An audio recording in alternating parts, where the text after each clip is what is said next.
ஹாய்ங்க எல்லாரும் எப்படி இருக்கீங்க? நல்லா இருக்கீங்களா? டிரைவிங் தெரியாமல் இருக்கிறது எவ்வளோ கஷ்டமாக இருக்குது அப்படின்றத நான் இன்றைக்கி தான் புரிஞ்சுக்கிட்டேன். இந்த வருஷத்துக்குள்ளே எப்படியாவது டிரைவிங் கற்றுக்கணும் அப்படின்னு நினச்சிட்டே தான் இருந்தேன். ஆனால் நேரம் தான் கூடி வரவில்லை. இந்த வருஷமும் இப்போ முடிய போது 4 மந்த்ஸ் தான் இருக்குது. பார்க்கலாம் அதுக்குள்ளே எப்படியாச்சும் கற்றுக்கிறேனா அப்படின்றத. ஸோ இன்றைக்கி ஹஸ்பண்டுக்கு காலையிலேயே ஒரு கிளாஸ் இருக்குன்னு சொல்லிட்டு 7 மணிக்கெலாம் கிளம்பி போயிட்டாங்க. பசங்களை நான் இன்றைக்கி ஸ்கூலில் கொண்டு போய் விட முடியாது, நீ தான் கேப் புக் பண்ணி கொண்டு போய் விட்டுட்டு கேப்லேயே வந்துருன்ட்டாரு. ஸோ அதனால் காலையில் 4 மணிக்கெலாம் எந்திரிச்சிட்டேன். அவருக்கும் சாப்பாடு ரெடி பண்ணி கொடுக்கணும், பசங்களுக்கும் ரெடி பண்ணி கொடுத்து அவங்களையும் ஸ்கூலுக்கு கிளப்பணும் இல்லையா? அதனால் வேலை கொஞ்சம் அதிகமாக தான் இருந்துச்சு. ஸோ காலையில் சிம்பிளாக இட்லியும் சுரக்காய் போட்டு சாம்பாரும் வச்சுட்டு ஃபஸ்ட்டு அவரை அனுப்பி வச்சாச்சு.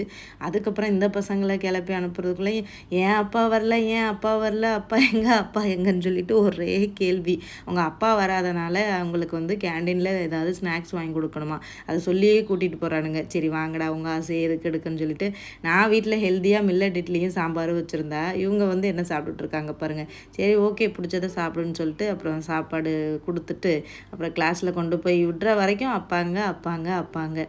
ஸோ அவங்க அப்பா ஒரு நிமிஷம் இல்லைன்னா இந்த பசங்க எப்படி தேடுறாங்க பாருங்களேன். பகலில் தூங்குறதே எனக்கு பிடிக்காதுங்க, தூக்கமே வராது. பகலில் தூங்கினாலுமே நான் தூங்கவே மாட்டேன். நைட்டு மட்டும்தான் எனக்கு தூக்கம் வரும், அப்போ தான் நல்லா தூங்குவேன். இப்போல்லாம் பகலில் தூங்குறதுக்கு நேரம் கிடைக்காதா அப்படின்ற மாதிரி ஆகிப்போச்சு நிலமை. காலையிலே 4 மணிக்கு எந்திரிக்கிறதுனால ரொம்ப டயர்டாகிடுது உடம்பு. அதனால் பகலில் கொஞ்சம் நேரமாக தூங்கினா தான் நல்லாயிருக்கும். பசங்க ஸ்கூல் விட்டு வந்துட்டாங்கன்னு வைங்களேன் தூங்க முடியாது. ஸோ அதனால் அவங்க ஸ்கூல் விட்டு வரதுக்கு முன்னாடியே கொஞ்சம் நல்ல ஒரு தூக்கத்தை போட்டுருவோன்னு சொல்லிட்டு வீட்டுக்கு வந்து அந்த இட்லி சாம்பாரை வச்சு நல்லா திருப்தியாக சாப்பிட்டுட்டு தூங்கலான்னு ஒரு தூங்குற மூடுக்கு வந்து போயிட்டேன். வளராமல் சின்ன குழந்தைங்களாவே இருந்திருக்கலாம் போல், ரெஸ்ட்டே இல்லாமல் ஓடிக்கிட்டே இருக்கிற மாதிரி தான் இருந்தது. ஸோ நான் தூங்க போகிறேங்க. பாய்ங்க, குட் நைட்.